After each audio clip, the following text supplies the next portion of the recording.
একটা সত্য ঘটনা। লিবিয়ান এক যুবক, নাম তার আমির। সে রওনা দিয়েছিল সৌদি আরব হজ করার জন্য।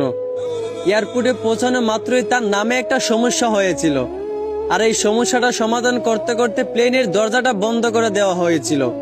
পাইলটকে অনেক রিকোয়েস্ট করা হয়েছিল যে দরজাটা খোলার জন্য, কিন্তু পাইলট দরজা খোলার অনুমতি দিলেন না। অবশেষে আমিরকে রেখেই প্লেন উড়াল দিল। সবাই তখন আমিরকে সান্ত্বনা দিতে লাগলো যে হতাশ হয় না, হয়তো তোমার ভাগ্যে নাই।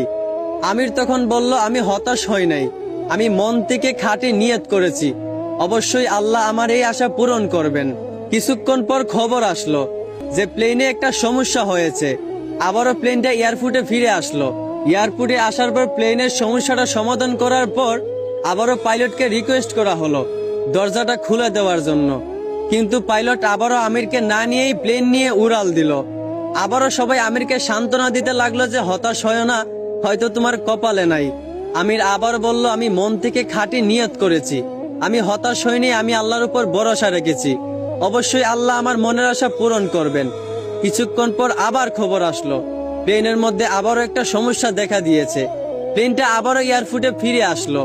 আবারও প্লেনটার সমস্যা সমাধান করার পর এবার পাইলট নিজেই বলল, আমির কোথায়, দরজা খুলে দাও। আমিরকে না নিয়ে আমি প্লেন নিয়ে উড়াল দিব না। তারপর প্লেনের দরজা খুলে আমিরকে প্লেনে উঠানো হলো। তারপর কোনো সমস্যা ছাড়াই প্লেন উড়াল দিয়া চলে গেল। পুরো বিশ্ব এই দৃশ্য দেখে অবাক হয়ে গেছিল। আসলে এইখান থেকেই বোঝা যায় যে একজন মুসলমানের খাঁটি ইমানের পাওয়ার কত।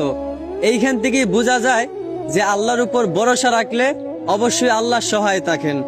আশা করি বুঝতে পারছেন। ধন্যবাদ।